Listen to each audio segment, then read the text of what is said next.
Which Side Podcast is a proud member of the Which Side Media Collective. This week's episode is brought to us by Brandon Mullins. Hey, Brandon, I love you.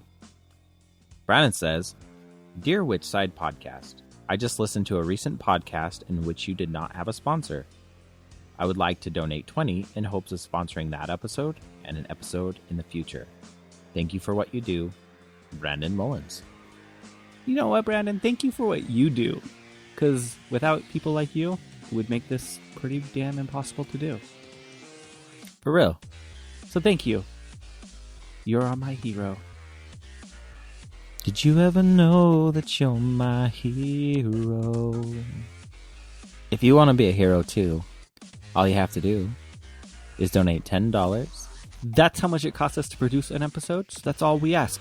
We're not here to get rich. I mean, it would be nice, trust me, but if you want to give us a lot more, we'll take it. But $10 is all we're asking. Swag. That's actually really true. We really will. Check us out and sponsor an episode at whichsidepodcast.com.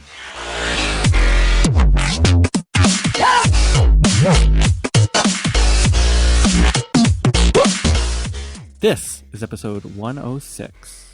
That means 106. Uh-huh. That means if we had $1 for every episode, we'd have $106, which would be pretty cool, but we don't. So, we had Mark on from Speciesism the Movie. Yeah, if you haven't checked out the movie, you can rent it right now. You can check it out on Vimeo and speciesismthemovie.com. I believe so. If that's incorrect, I'm sorry. Just Google Speciesism. What news and events do we have going on this week? Well, if you're listening to this the day that it was released in Salt Lake City, there is an event at the Boing Anarchist Collective. Dane Rossman, a fellow political prisoner, is doing a speaking event, so totally go check that out. Can we go record it? Hopefully. Yeah. I can ask. Yeah, let's try to get that. And then on the 20th is the Transgender Day of Remembrance, so check it out if you have a local event. If not, start one. And also, keep in mind the verdict for Mike Brown's killer is soon to be released, so have a fucking action regardless of what the verdict is. Because fuck that shit. Fuck police killing people. Fuck police. Fuck the police. The slingshot this week. November 22nd, 1968. If you're like me and was a Star Trek fan, you'll like this one. It was the first televised interracial kiss was aired on Star Trek. It took until 1968. Isn't that crazy? God damn it. Like, the U.S. is so fucked up. Was that Shatner? Yeah, it was. Yeah. Shatner. It was on the episode Plato's Stepchildren. Damn Trekkies. I didn't know that off the top of my head. It's only because I read it. But I do remember the episode pretty clearly. I remember the scene at least. Yeah. I'm not a Trekkie, though.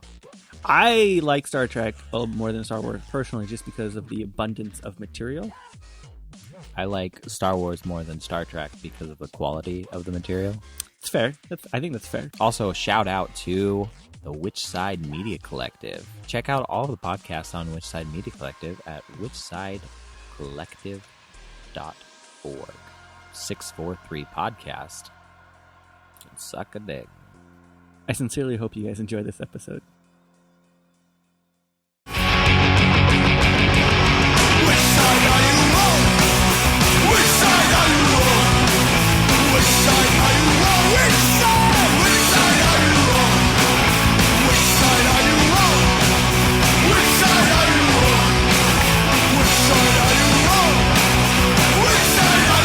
you on? Hey, how are you? Doing good. Good. I'm Jordan, by the way. Oh, good to meet you. I'm Mark, obviously. And I'm Jeremy, by the way, so I hope you can tell us apart a little bit. Okay, the first name was Jordan, correct? Correct. And the second is Jeremy. I think I can tell you apart. Sweet. Yeah. Cool. So how's your day going so far? All right, not bad. Looking forward to speaking with you. And again, thanks very much for having me on. I really appreciate it. Yeah, no problem. So where are you at? Where are you from? Oh, I'm based in Washington, D.C. I'm actually moving. I grew up in New York City, and I'm moving back to New York pretty soon. But it's funny, it doesn't really matter that much where I'm based because for the most part, I'm traveling a big chunk of the time, both for screenings of speciesism and for new projects, filming of new projects. So I'm sort of everywhere. Where are some of the places you've been recently? We've stopped at the Speciesism, the movie screenings, the theatrical screenings have been in most of the major cities in the U.S., almost all of the biggest cities. So we were actually most recently, or not very most recently, but one of the most recent ones was Salt Lake City. Yeah. And then we were also recently in Milwaukee and Oakland. And of course, before that, we did New York and LA and San Francisco and Dallas and Houston and so on, Chicago and Toronto and so on. We'll probably be in Europe in early next year doing a tour of Europe as well. I think obviously there's a growing interest in the issues there also. So what has been your worst city so far? Which city do you want to shit on the most? Worst city. In terms of like bad reactions or something? In terms of like, fuck them. Like what do you mean? How so? Like why? I didn't. That's just the worst city in general. Like either the bad people, bad reaction, bad food. The worst city. I just want to know where I should not fucking go. Where should you not go? You know, it's funny. I was actually very pleasantly surprised at how much of a positive reaction there has been in terms of even before people watching the movie. There seems to be a lot of interest in this topic in places you really wouldn't expect, fairly conservative places like cities in Arizona. In Tucson, for example, which is not that conservative compared to other parts of Arizona, but still not like a city that you think of as being concerned with animal and environmental issues and so forth. We had 500 people at the Tucson premiere just a few weeks ago. I can't think offhand of something that was really bad in terms of something, you know, like we didn't get the theater stormed by pig farmers somewhere or anything like that. Not yet, at least. So what's the best place for vegan food that you've been so far? Probably my home city of New York. I'm perhaps biased, but they have a pretty amazing selection of vegan places. There actually is a new place called Terry, Terri. I think it's on 23rd Street in Manhattan. That is amazing. It is one of the best vegan places I've ever been to. There are actually a few good ones here in D.C., and, you know, I really like Vertical Diner over there in Salt Lake. Yeah. That's, I forget exactly what I had there, but I had a couple of things, and it was all really good. I feel like I get used to things. I'm like, yeah, they're okay. Yeah, you get used to it after a while. So you have to, whenever you have somebody visiting, you have to deal with them being all excited about it, and you're over it. It is really good comfort food, though. It's just like that diner atmosphere. It's nice. Yeah, Right. It's good comfort food. Yeah, that's for And sure. that's good especially for a vegan thing, because people often don't associate vegan food with comfort food, and so it's sort of a good thing to introduce people to vegan food. There's a place like that here in D.C. as well that has vegan fried chicken and vegan cornbread and so forth. So that's probably my favorite kind of thing in terms of vegan restaurants. Maybe you can extrapolate on this a little bit. Me and my wife were talking the other day that every place we travel and we go to vegan restaurants, they all seem to have their own unique special cheese. Like each area, their cheese sauces kind of all taste the same if they're being, made but in that area, not just Right. produced. Yeah, I think that's true, actually. It's interesting, instead of just going with some sort of commercial one like Dea, even though Dea is actually pretty awesome. Mm. And, of course, now we have those other ones like Trees and so forth, which are like the fancy artisan vegan cheeses. Have you had those yet? Oh, yeah, I've had some of those like cashew nut cheeses. They're just really good. Yeah, they are really good. Like you can you can have them as like a dip. Like it's amazing. But anyway, yeah, I noticed that restaurants have all these different kinds of different like versions of their own sort of vegan cheese mix type things for things like pizza or macaroni and cheese. They don't just use like straight Dea or something. But one of the things that's really interesting is in New York City, all of the bagel places, almost every single one has what they say is a vegan cream cheese. It's tofu-based cream cheese, but it's not tofuti. And it's really good. Yeah, I've been to a couple in New York, and I was always really amazed that they had. I mean, this is going back even 10 years. Donuts, too. Donuts, really? It's been a while since I've had donuts in New York, but yeah, there was a place up in Washington Heights that had vegan donuts. And they didn't even know they were vegan. They were just like, oh, okay. That's cool. Yeah, well, it's funny. I've never really, I sort of haven't found really good vegan donuts so far, honestly. Which means since I've become vegan in 2008 or so, I haven't had a really good donut. Where have you been? I forget offhand. I mean, they're all like not bad, but they're not great like the way I remember donuts. I don't know why. There's just something that seems a little different, except for like the cake donuts are good, that kind. But like the raised donut, the ones that are the soft ones, they always seem to have sort of an odd flavor. That's like the only vegan pastry I haven't quite found yet that is really perfect. The two places that everyone always says is going to be Voodoo or Ronald's. Yeah, I said I'll devour those. I don't know either one of those. Maybe that's the problem. So Ronald's is in Las Vegas. Oh, I've heard of that. Okay, yeah, no, I have heard of that. And then Voodoo is in Denver and Seattle? Washington, I think. Portland. Yeah. Denver and Portland. Yeah. Yeah. Okay. Oregon, yep. Mm-hmm. Yeah. Right. Okay, yeah, well, I did a screening in Denver, but two of the few major cities that I've not done screenings in, there are probably three, including Miami, but the other two being Las Vegas and Portland. So maybe when I do those, I'll have to go by there. Maybe I'll make them a sponsor of the screening too. So like Ronald's is a really interesting place to go because again, they're a place that they know they have vegan donuts now, but they were never set out to make vegan donuts.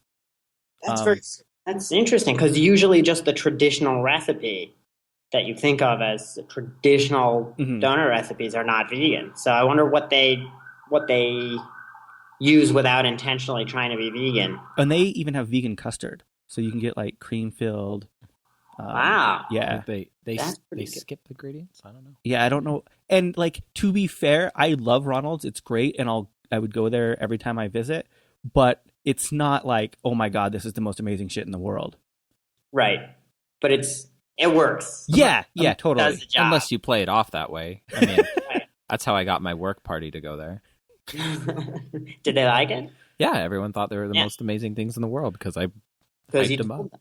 Right. They're kind of like a hole in the wall, like really offbeat little just bakery, but you have to go there early because they sell out really early. Oh, really? Yeah. Yeah. So they're all like really made fresh and so forth. Oh yeah, they're made every morning. Like, right in the morning, yeah.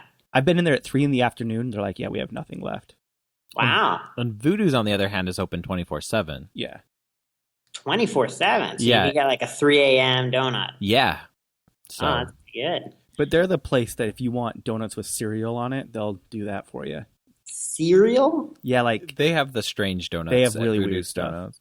Are they good or are they just like weird, like, oh, this is a novelty, so I'm going to try it? Or are they actually like, this is good? I think they're pretty good. I don't like waiting in line for a fucking donut. Yeah, no, I was actually at, I think is it called Vegan Treats? They have, obviously their main office or their main store is in Pennsylvania, but they came to the DC Veg Fest here, and their table had apparently a 45-minute line. Jesus. And a couple of people I know waited in it. I waited till it got shorter, but they did it, and I know people are really, really into vegan treats. Obviously, you guys have had those too. Yeah. The cannolis are pretty awesome. I don't think I would wait in line for 45 minutes. I would not wait in line for 45 minutes. Like, there's very few things I'd wait in line for 45 minutes. Right, exactly. Yeah. So that would be, it's not an insult to the quality of the cannolis that you're not going to wait for 45 minutes. Oh, no. Maybe 10. That's pretty good for a cannoli. Yeah, I do a 10 minute. I do a 10 minute wait for sure. Yeah. 10-minute cannoli, you know. Yeah. There is some ice cream though that I would wait 45 minutes for. Yeah, vegan soft serve is pretty amazing. And the problem is vegan soft serve machines always break and they're very expensive to fix. So if there's a place that has vegan soft serve, you better go there and get it fast, because as soon as it breaks, it just disappears. I've seen that in several places. I have too. I've seen it here actually. The vegan soft serve machine, and then all of a sudden they say it's broken, and then you never get it again. Mm-hmm. Yep. I think the two bakeries that we have here have vegan soft serve. Right now they both do, yeah. Oh, really? Yeah. Oh, you better hurry. Yeah, they make awesome ice cream sandwiches with them. Oh, really? Chocolate chip cookies, fresh soft serve in between. We're pretty lucky in Salt Lake. I've seen that you have a good number of places. The cameraman for the movie is from Salt Lake, you know.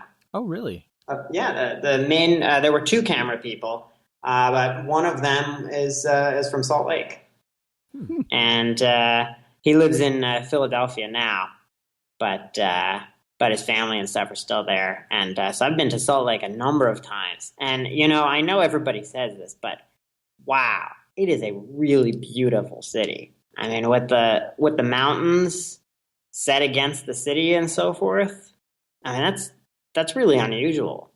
You know, it's it's one of those things that like you're used to it. I forget until I leave for a little while. Then you come back and you're like, oh yeah.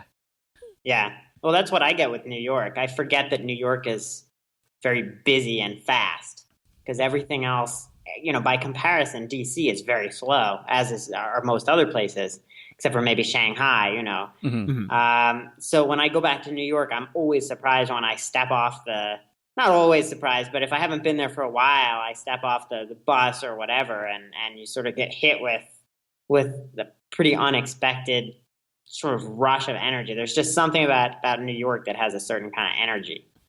So I know what it's like to get used to something, and then like when you're not there for a while to say, whoa, now I appreciate it, you know? Yeah. So what's your origin? Like, what brought you to veganism and activism? Well, I can't, as it shows in the film Speciesism, I came across some demonstrations by PETA and perhaps some other groups that were just in the street in both New York and Washington, D.C. They were mostly anti-fur demonstrations because it was in the wintertime, and I became curious about what was behind it all. And that's when I started investigating factory farming, both in terms of what happens inside factory farms with regard to animals, and also the devastating, shocking environmental consequences, of course. And as I started learning about that, I realized it was something that would really be worth making into a documentary. So I picked up the camera and basically taught myself and a few friends how to use the equipment, and went around and started filming while I was investigating this stuff. And it was from there that I, of course, learned about the even deeper issue of speciesism, of the idea that our sort of unthinking assumption against taking animals seriously may be a form of prejudice fundamentally similar to prejudices against groups of humans. Mm-hmm. So it went sort of like that, step by step. So were you in that process when you started filming, or you already had kind of come to that and then kind of backtracked for the filming? That's a good question. By the time I started filming, I realized factory farming was a big deal and something to investigate. So I wasn't totally brand new at the topic when I was like actually had the camera turned on for the first time. Because of course I had to decide to make the documentary. So in that sense, I sort of backtracked a little bit to give a little bit of background on how I got into it. But I did not become vegan until about halfway through making the film. So when I started making the film, I didn't realize I would reach that conclusion. I didn't realize that the arguments for veganism are so strong and that the issue of our view of non-human animals being a prejudice is so significant. So it was during about halfway through making the film when I was speaking with the philosophers like Peter Singer and Tom Reagan and so forth that I really switched my perception from thinking of this as an issue that happens to matter if I happen to have kind feelings towards animals to being an issue that matters for its own sake, just like all of the serious ethical and political and social justice issues involving humans. Mm-hmm. So you brought up Peter Singer, and watching the film, it seems like he had a very strong influence on you. Would you say that is true? Yeah, I would say both in terms of how he presents the central arguments. That was certainly influential in my own thinking, and of course,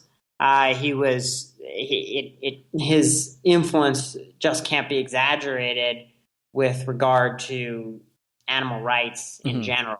Obviously, his book Animal Liberation is largely considered what really sparked the animal rights movement. For example, that's what persuaded Ingrid Newkirk to start PETA and so on.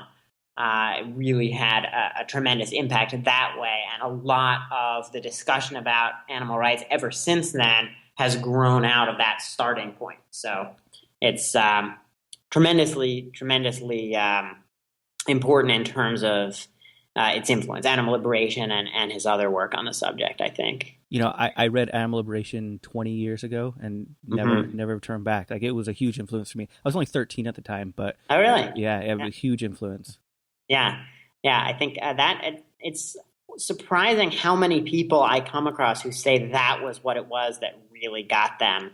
I mean, a large number of people that really made the decision to either like to specifically become vegan or to get active just as a result of having read Animal Liberation. What's interesting is one of the things I was thinking once I was sort of further into the process of developing this film was that there had not yet been a film that goes through the central arguments, Peter Singer's arguments and so forth, and goes through the responses to objections and so forth, the way Animal Liberation does as a book.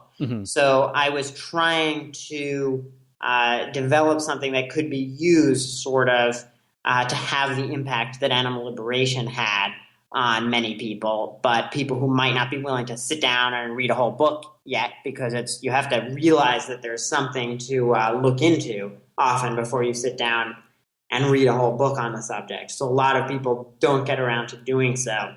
So I was really trying to do something that would cover all of the basic philosophical issues and arguments, the overview of factory farming, the basic argument for including animals in ethics, the responses to all of the objections that are responded to and discussed, for example, in Animal Liberation, and then the arguments for veganism and so on. And I'm very happy to be able to say that I now hear all the time from people who say that the film persuaded them to become vegan, and even more often from animal advocates who say that the film persuaded friends and family members when nothing else had worked for a very long time, often for many years. And it's not by any means because I'm any particularly great filmmaker or anything like that, but just because there really hasn't been something that simply took those arguments and put it into a film so that you could watch it as a film. Like, of course, Peter Singer himself explaining them in the film. You know, what's really interesting about it is the book itself, Animal Liberation, I hardly recommend to people because it's so dry and it's really, I find it kind of hard to get through for a lot of people. Right. But the film, I'm actually going to make Jordan's mom watch because she became vegetarian after watching Vegucated, and I think this can push her to that next level. Yeah, I think. Right. That's what I hear all the time. And that's true, too, in terms of obviously people who are not even vegetarian going vegetarian, but a lot of people who were vegan but who hadn't yet, who were vegetarian but who hadn't yet pushed over to becoming vegan have reported having done so as a result of this. But the interesting thing is the way to frame it is always, it's important to remember that, of course, none of us know all the answers for sure. And so when we think of it that way, it helps to, instead of sort of telling someone what to think, it seems very valuable to, and more honest anyway, to sort of describe tentatively what you're thinking and let people into your thought process. And that really helps persuade people to think more about the issues and to look into them. And then, of course, to do things like watching my film, Speciesism, and reading things about the subject and so forth. So when for example, someone asks me why I'm vegan, I say, it's interesting, I came across this topic called factory farming and I learned X, Y, Z. And the more I think about it, the more it seems like there's something to it. So I ought to at least tentatively try to avoid buying these products, animal products and so forth. Or what do you think of this? And then I allow them to look at the issue with me. And that's also how I recommend persuading people to watch the film. It seems to work very well. I was actually at Ching Farm today. They're a sponsor of your of your show here in Salt Lake. And I was talking to somebody, and they recently were doing some vegan outreach, and the two people that they're with mentioned that your movie was the one that actually got them to go vegan. So it's definitely picking up. You're just raking in the vegan points. I know, right? Volunteering at the animal sanctuary this morning. No big deal. I haven't been to Ching, actually. I was in and out of Salt Lake so quickly I didn't get a chance to visit, but I know it's just supposed to be awesome. Yeah, it's way awesome. You want to know something really bad? I've lived here and I've never been. Really? Yeah.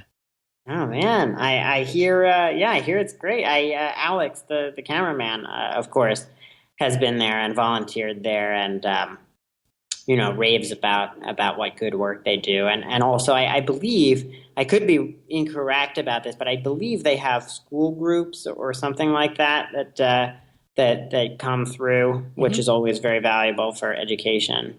I think they do great work. As most of our listeners know, I don't like animals. Oh, yeah. Well, it's cool I think it's often useful to have someone who doesn't have the kind, fuzzy feelings towards animals or doesn't want to hug them, but still recognizes the treatment of animals as a serious ethical issue, because that's what it's about. It's not about whether we have kind feelings towards animals. Yeah, it's not if they're cute or not. Right, exactly. Yeah. And it's funny, people always assume you must love animals. And of course, many people who are animal advocates do, just because that's what happened to first get them thinking about the issue, right? They came across learning about animal suffering, and they had sympathetic feelings towards animals. And then they looked into it further and realized there was something much deeper and more fundamental in terms of there being something much more fundamentally wrong with our view of animals and treatment of animals. But on the other hand, supposedly Peter Singer doesn't really love animals, so to speak. And in the first edition of Animal Liberation, the 1975 preface, he tells a really funny story about someone who invited him and his wife over and were interested to hear about how he was writing a book about animals, and said that they really loved animals and so forth. And and then asked Peter Singer's wife what pets they had. And of course they said, we don't have any pets. And then their host offered them a ham sandwich. So supposedly he says, that doesn't happen too much anymore, but it's really a good example of the distinction there. Yeah, I always find it funny. Like people automatically do assume that I'm a huge animal person, right? And it's not that I have like I'm not compassionate or I don't have feelings. I've definitely had companion animals where you have that one-on-one attachment, but in general, I don't have that like, oh, I want to go pet this bunny, or right. No, yeah, right. I have to say, I do like cats. Yeah, that is a sort of that in that sense, at least, I would fit the stereotype of liking animals, in which I can't get enough playing with cats. But other than that, I wouldn't say that I'm overly into like watching animals and petting animals and so forth. I totally am. Well, that makes sense too. It's funny though. One of the great things about visiting a sanctuary is there really is something to, especially if you're an animal advocate or someone who really puts effort into educating others about the issues. There's something that feels valuable about, at least at some point, meeting the animals who are basically of the same category of animals whom you're advocating for, to meet a pig and meet a chicken and so forth. There's just something cool about that. So I definitely would recommend animal advocates to stop by a sanctuary at some point if they get a chance. It's at the very least inspiring, I think. No, I totally agree with that. I think it also helps when you're relaying personal stories to people where you can say, I've been around, chickens. I've seen their personalities. I know that they're not just, these machines out there, that they're individuals, and you can tell. I think it really does help. Yeah. Right. And similarly, one of the things that people often ask animal advocates, I don't know if either of you have ever been asked, well, have you ever been to a factory farm? Oh, yeah. I get that all the time. Yeah. Have you been to a factory farm? Oh, yeah. Many times. Okay. No comment. Yeah. Because, see, a lot of animal advocates, the problem is, of course, that they, of course, most people, unless they're doing some specific type of advocacy or investigation, wouldn't visit factory farms. And, of course, we have all of the information. You don't have to visit factory farms to know what's going on. But it is cool now that as a result of having made the film, and as you see, I spent a lot of time doing everything from flying in airplanes overhead of factory farms to document the environmental consequences, to obviously sneaking around the factory farm property and persuading factory farmers to let us in eventually, and so on. That now I'm able to say that I've visited a factory farm. But in what circumstance have you visited factory farms? I grew up in rural Utah, so it wasn't like a big deal. They were just all over, actually. Right. Yeah. So you were just like, you had neighbors who had. Yeah. Especially like more so when it comes into fur. Like there was a lot of furriers around my neighborhood. Mm-hmm. Yeah. Oh, that's interesting. I've never been to a fur farm, actually. It's not fun. Yeah. Yeah. I would imagine it's particularly, even though animals are suffering terribly in, for example, broiler facilities, because they're birds, it's hard to empathize quite as deeply when you see it. It's bad and they're suffering terribly, but you can't really see it on their faces. Whereas I would imagine a fur farm, whether it's foxes or mink, that being able to see their faces would really be very difficult.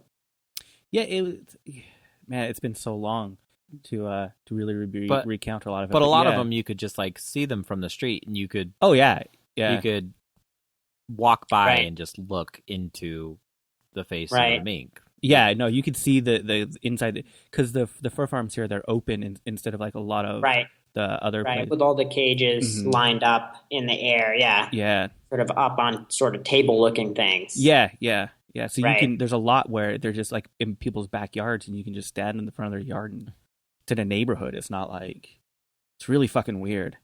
Is it still like that? In Yeah. some places in Utah, it is like Morgan County in Utah. It's still that way. And Morgan, Really? Morgan Yeah. County has the most number of fur farms in the United It's States. like 30 something right now.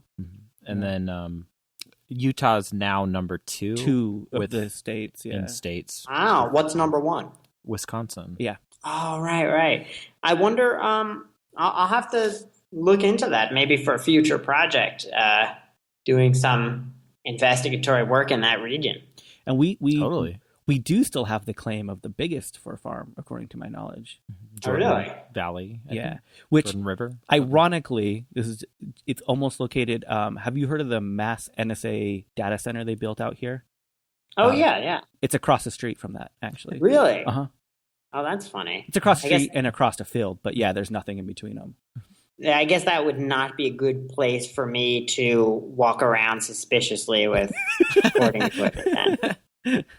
And it borders a military base too. So Right, okay. So Yeah. maybe I'll avoid that one. But And now with ag-gag laws in Utah as well. That's right. Yeah. Another issue. yeah, I don't know. I think in a way there might be some benefit to getting arrested and prosecuted under an ag-gag law in terms of getting attention to the ag-gag laws and to your investigation. If you think about it, what would get more attention than someone filming something and then getting arrested for having captured that footage, basically? Well, four people just recently did from farm animal rights movement. and Mercy. There was one right. from Mercy with that group. Yeah, they were From- down at Circle From Four which Farms. one? From Mercy for Animals? Yeah, there was one person from Mercy, and I think the rest were from Farm. Oh, really? Yeah. Okay. And then Yeah, I heard something about that. How long ago was that? Just very recently? Just very recently. And then we also just had someone on, Amy Meyer, who was the first person prosecuted in the United States. Under Right. that yeah, and both of those were in Utah. So Right. And then Taylor Radig, of course, was in Colorado. And you know about her investigation of the dairy farm for compassion over killing. yeah, Obviously. So yeah, I wonder how things are going to turn out in terms of ag laws. I mean, it's good that they're being fought hard and that so many of them now are failing. It's certainly getting potentially more negative press about factory farming. I mean, negative against factory farming, which is and showing the investigations and so forth. I hope that the fight against these ag laws is not going to divert too much money from otherwise, other advocacy work. Yeah, obviously, it's interesting to me that's- that you say, you're kind of for getting arrested for it for the benefit of your project, because we've talked to other people that have similar projects. They're like, yeah, I want to make sure that doesn't happen. That's funny. Yeah. I don't know why. I mean, I know it's not pleasant, but Well, You know, every I- arrest here has just been a citation. Like, it's just Right. been a detain, then they give you a ticket, and then go to court later. So it's not, at least historically, it hasn't been, any time in Right. jail yet. So right. And I think one of the reasons for that, I mean, there are obviously some of them because, they were just so superfluous, like, filming from across the street and so forth. yeah, But also, I would imagine that they realize that the negative press that they get if they put somebody in jail for something like filming a factory farm, it can't possibly be anything but terrible press for animal agriculture, wouldn't you think? Well, and if I recall correctly, I think the case with the Circle 4 here, one of the officers was caught saying that he doesn't even agree with the law. It's like, I have to. I don't even agree with this. Right. Well, Yeah. that makes sense. That's what an officer obviously is supposed to do. Regardless of what they think of the law. But I think it is interesting to think that law enforcement, which is generally going to be on the side of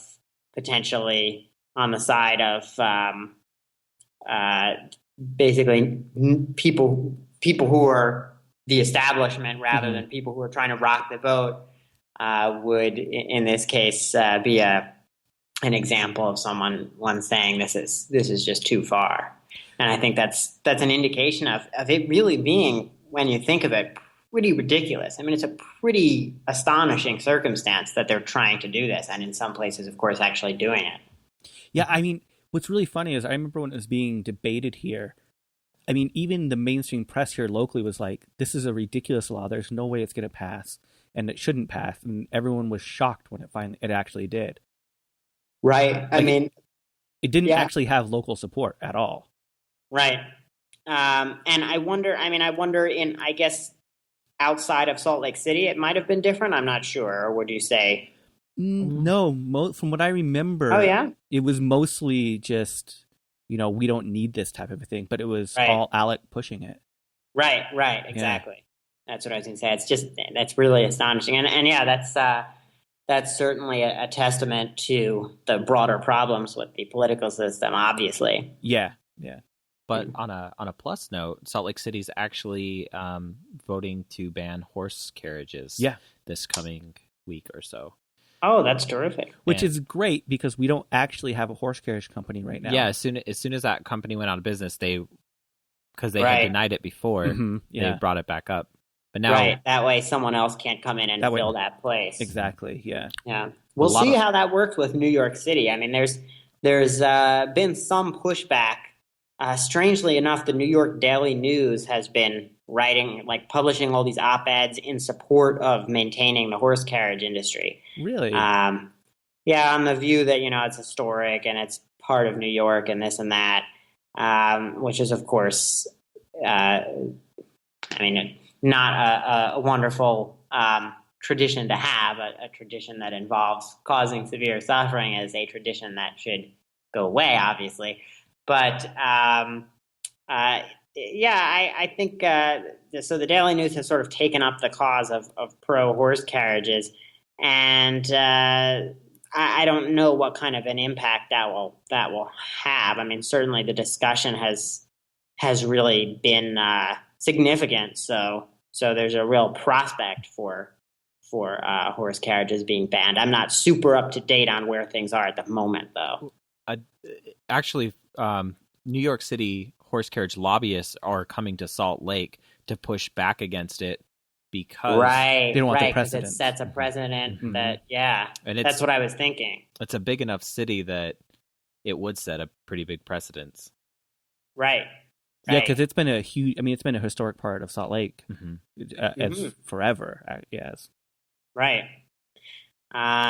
It's so bizarre that if you go to Central Park South in New York, there's this huge street, with all these cars and these horses just walking down the street alongside these speeding cars. Obviously, besides the horses being under a lot of stress from pulling these carriages and so forth, and there are just so many. It's so obviously so dangerous physically for the horses that it should be, in a sense, obvious just by looking at it. Oh, completely. So, on a totally go to a whole new subject, when you first got the idea to make the documentary, and you go to your family like, I'm going to do this, you're not vegan, and you've never done this before. Are they just like, what the fuck is wrong with you? That's interesting. I started the film when I was 20, when I was an undergrad. And I would say, lots of different people's reactions were mixed. But no one really thought that much of it, I think. Some people I knew were encouraging, and some people were sort of bordering on neutral to discouraging. I don't think anyone really went out of their way to say you shouldn't do it. But I think I didn't expect it to take off the way it did. And if it hadn't taken off, it could have been right to say that I had been wasting my time or something. because it certainly took a huge amount of time. Obviously, I spent everything I had. I was working, I worked at Disney World and Starbucks and the International Spy Museum and all these other places, and Verizon Wireless, and spent all of the money that I had toward the film so that I could travel around doing all this investigation where I, of course, had no experience with making films and really was also new to the subject. So from that perspective, it could have looked pretty crazy to go and take it on. And I think I was in part just really lucky that what ended up coming together really took off the way it did. It was, I am actually in a way still quite surprised by it. So it could have, it was a gamble, and I'm glad it worked out. Okay, so I took away Spy Museum. You took away Spy Museum. Yeah, that's what I heard out of the whole thing. You worked at a spy museum? Yeah, it's a place called the International Spy Museum in Washington, D.C. It was a really, really cool place to work. And I've worked in a lot of cool places. I mean, I worked at Disney World, which is really an awesome place to work as well, at Epcot specifically. But at the Spy Museum, basically, my job was to take people through this hour-long, basically a test to see how they would be able to engage in certain types of surveillance and so forth under high-pressured conditions. So I took in all these groups of complete strangers to go basically do a mock-up of like sneaking into someone's house to search their property and riding this really creaky old elevator down into this basement and all kinds of other really sort of bizarre things. I definitely think that was it's probably the coolest job I will ever be able to say I've had. Well, I guess making a film, I guess being a filmmaker is, I guess making a film I don't know. is cool, and I guess that's Spy sort of Museum's pretty fucking cool. Yeah. The museum itself. The museum itself is interesting. It's cool. It's worth stopping by if you're in DC. And the thing that I actually did, that I was actually the thing I was just describing with going to all those different places is a thing called Operation Spy. So when you're in DC, stop by there, and then of course stop by the vegan place, Sticky Fingers, which I'm sure if you've been to DC, you've already been to. I haven't been, but I've heard about it so many times. Mm-hmm. Mm-hmm. Yeah. It's really. I actually live right down the street from it. Like right now, where I'm sitting, I am maybe less than 5 minutes from it, and it's basically a vegan bakery with everything you can. See, we're talking about vegan food again. That's what happens when you get a bunch of vegans together. But yeah. So when you're in DC, those two.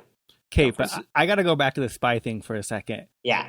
When are you going to start holding classes to teach these spy techniques to activists?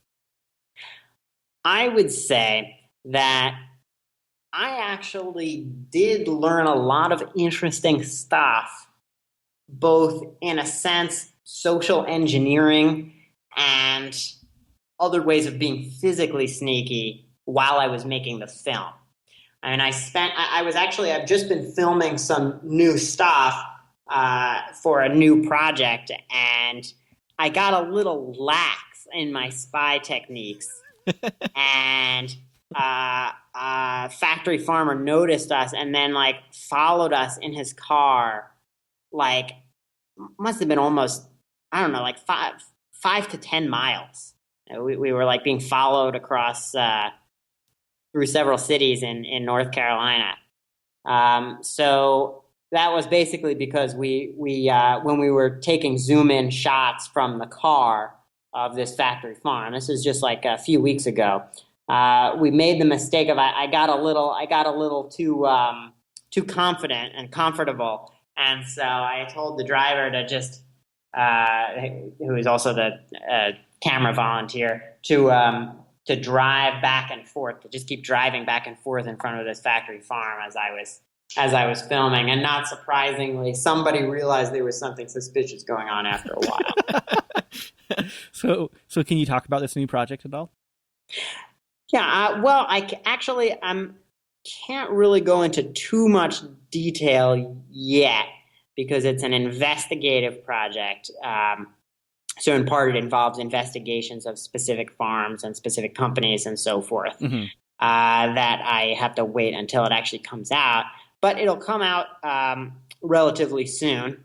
And I can say that I've gotten some various really, really worthwhile, potentially attention-getting footage of various aspects of factory farm operations.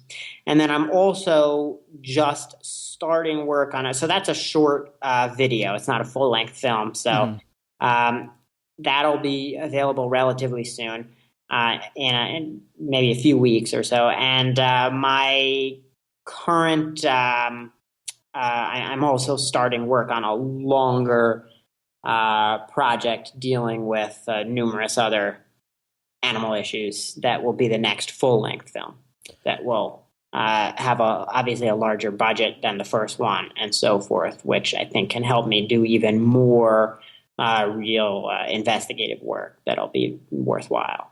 Well, make sure to let us know when both those come out. We'll blast it out there to everyone that we have. Oh yeah, thanks very much. Certainly. So going back to speciesism, I actually want to talk to you about a couple things. The scene where you talk to your dad, that was like really impactful, I think. And I think it would be very impactful for a lot of people. How was that, filming that? Well, I had spoken with him for a while. I'd been speaking with him about the prospect of doing that scene. And if I recall correctly, I finally at some point said, hey, let's just do it this weekend. And so we went to Central Park and filmed it in a pretty short period of time, just out there in the park. And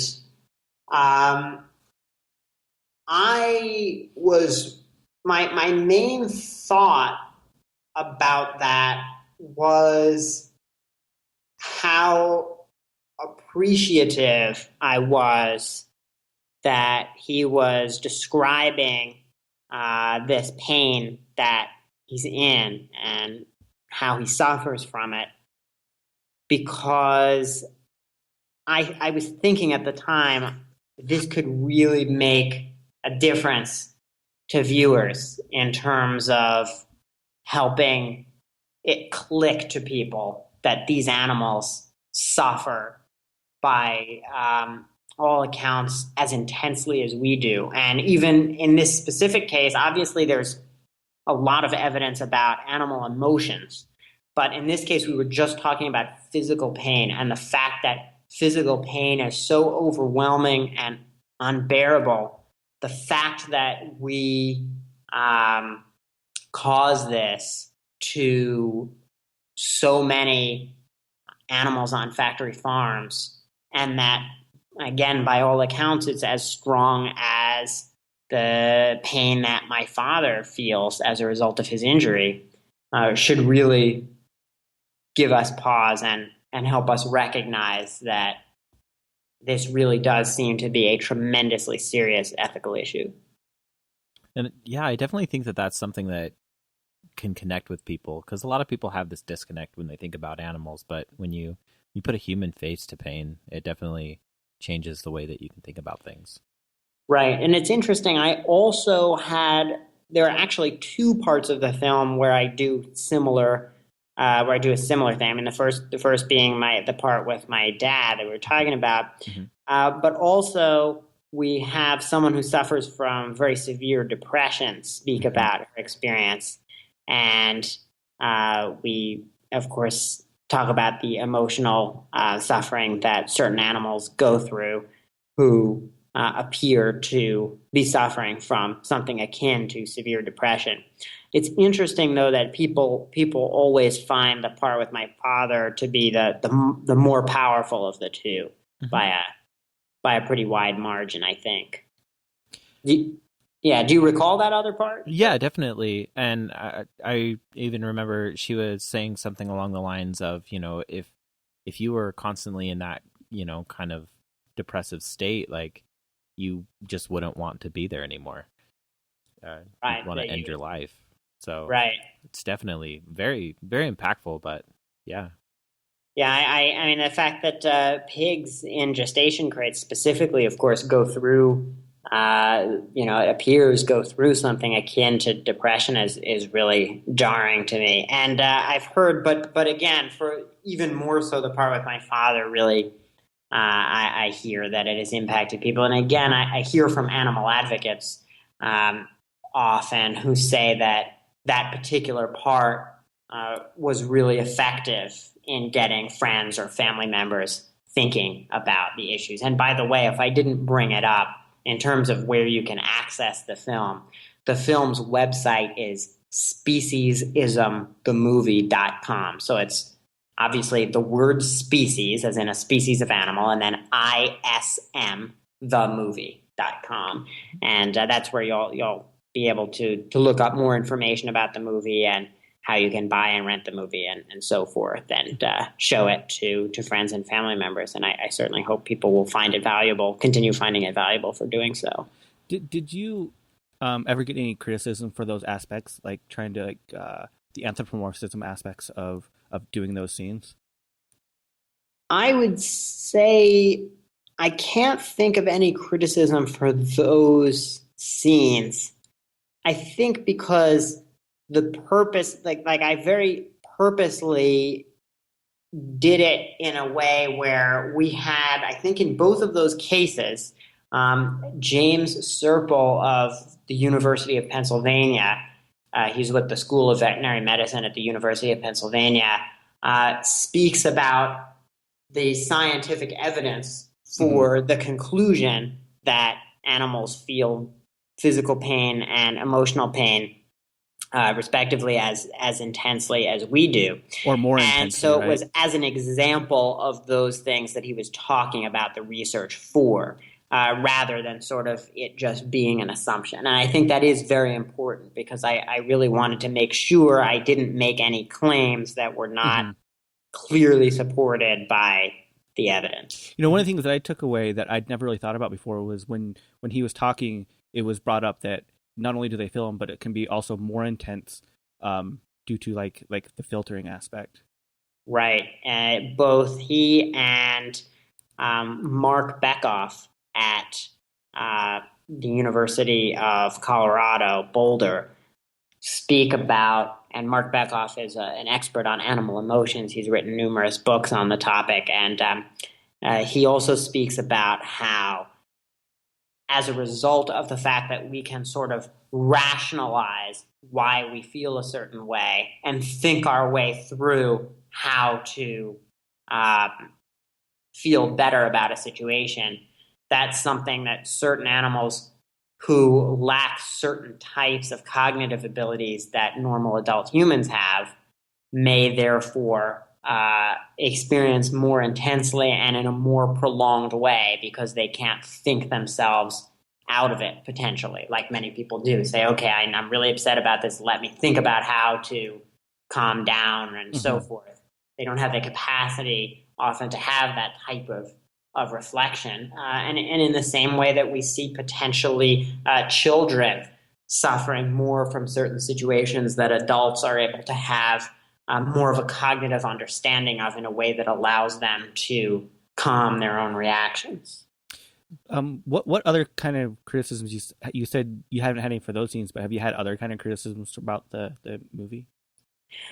Yeah, we've had my favorite is the pork industry front groups actually had some of their, so as it mentions in the film, the factory farming industries pay these basically these nonprofit organizations that are really just fronts for the factory farming industry to go and try to smear animal advocates and animal advocacy organizations and so forth. So anyway, they had some of their representatives at my Washington, D.C. premiere, and they wrote up some things telling people that this is not worth watching and nobody should see it, which is a good sign, I suppose, that they're concerned about people seeing it.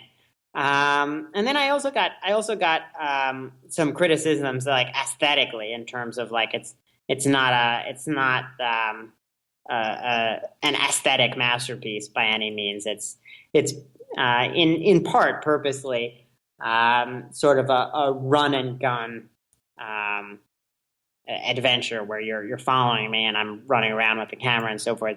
So there are various scenes where, you know, something weird happens to the sound or something like that when we're sneaking into a factory farm. So of course it's been criticized from that angle as well.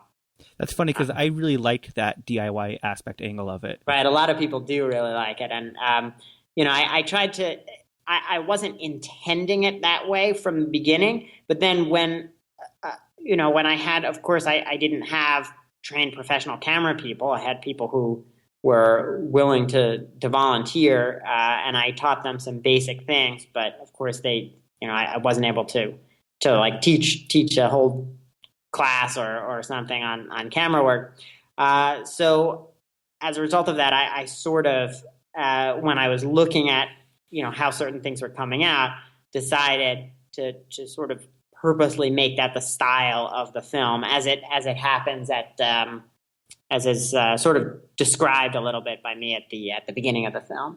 Yeah, I think it gives it a very raw and real feeling, like unprocessed, like you're not, you know, right, making this processed information for us in a specific light. Yeah.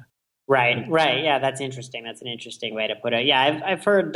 When I was doing a lot of the preview screenings, I asked people about that, what they thought of various aspects of the sound quality and so forth, and people were basically mostly neutral to positive about it. And as you say, I think what you describe is the reason. So with the pork front groups and stuff, going back to that kind of, what was it like to actually be in those neighborhoods, like with those people who were affected? Like, how was that for you?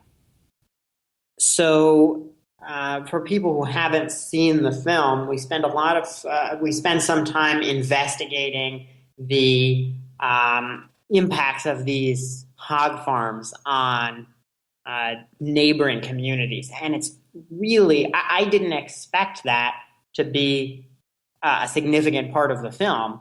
But when I went down there, it was so shocking and so overwhelming that it just seemed like it had to be something that I had to include. Basically, the situation is that there are thousands of pigs in these giant factory farm buildings, of course, and they spend their lives on these concrete slatted floors. The waste goes through the floors and is flushed into a giant open-air cesspool. So it's practically like a lake filled with pure, untreated animal waste. And in order to get rid of that, and that's, of course, bad enough as it is, but in order to get rid of that, they spray it straight up into the air where it turns to mist and the wind catches it and it just drifts to people's houses, sometimes goes inside of people's houses and so forth. And so people in these areas, and there are thousands of these giant open-air cesspools scattered all over eastern North Carolina, certain parts of eastern North Carolina. And people talk about how sometimes when the wind is coming their way, they can't breathe, they start choking. There's evidence discussed in the film of asthma symptoms resulting from these facilities and the odors and chemicals. And of course, or not of course perhaps, but just recently, not surprisingly, there's been research on blood pressure, it affecting people's blood pressure. Basically, it makes people's lives miserable. There is a giant open pit with toxic waste in it, and it's being sprayed up in the air, and your house is close enough for these giant sprayers to let the wind bring the material from the lagoon right over to where you live, and you never know when it's going to happen. So you're basically living in a place where suddenly the whole house can smell like a cesspool and you can't breathe. And it really was remarkable hearing and filming the stories of these individuals who were affected, as you see in the film, and also the former pig farmer, Don Webb, who got out of this because he realized what he was doing. I think, and a lot of people find that one of the more powerful parts of the film. And yeah, like these aren't like your average animal advocates. A lot of them are like conservative, non-liberal folk that are just affected by a situation, and they're saying that people who eat pork are the cause of it. Right. And it is interesting, as you say, that this is a good example of this not being, factory farming not being a partisan issue. People think that concern about animals and the environment is necessarily a cause for the left only.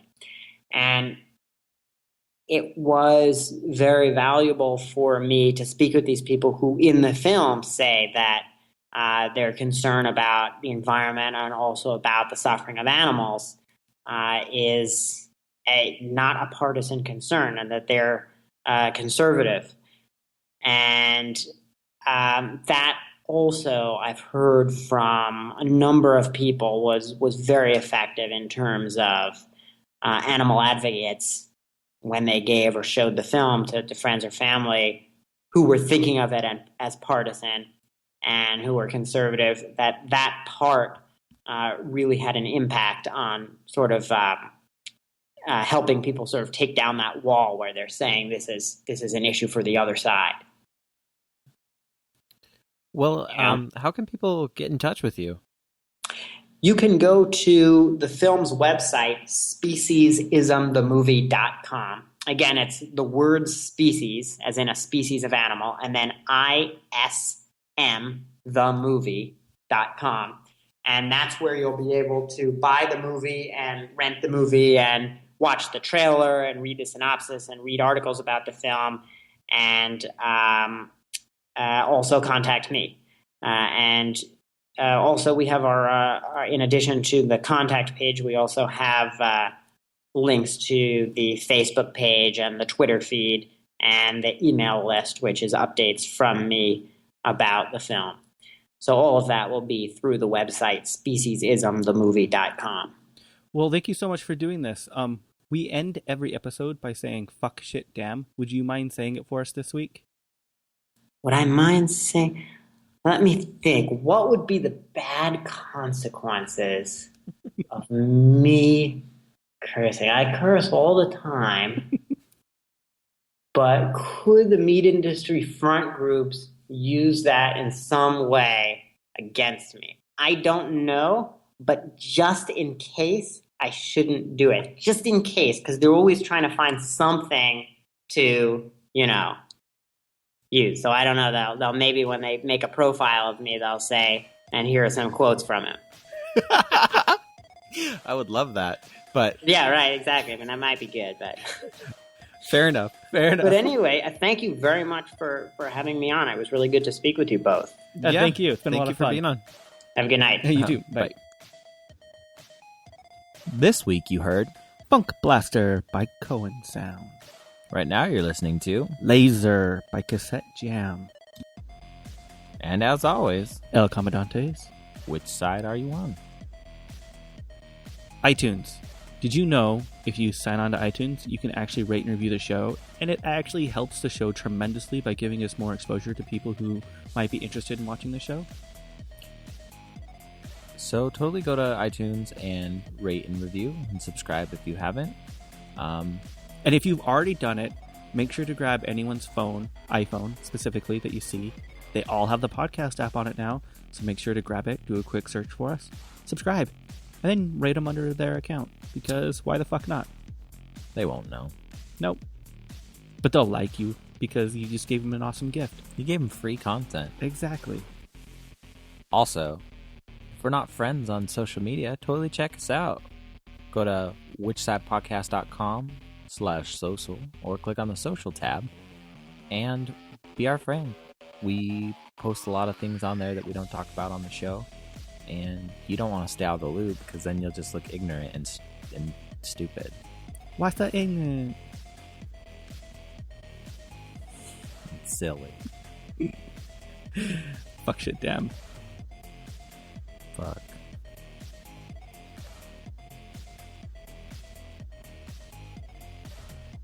Shit, damn. Which Side is produced by the Which Side Media Collective.